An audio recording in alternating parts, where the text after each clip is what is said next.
Ромка, и сегодня в этом видео я расскажу одну историю, как 3 пацана захотели поехать бесплатно на трамвае. Если что, сразу говорю, мы, если что, здание про 505 померились, если что.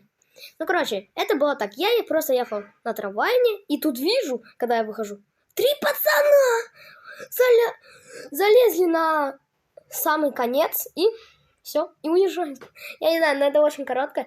И хотите, и это всего лишь стоит 15 гривен. Ну да, это на украинском. Но это 15 гривен, это как рублей 15. Но это то же самое, как рублей, только гривен. Вы понимаете, это насколько жаба душит.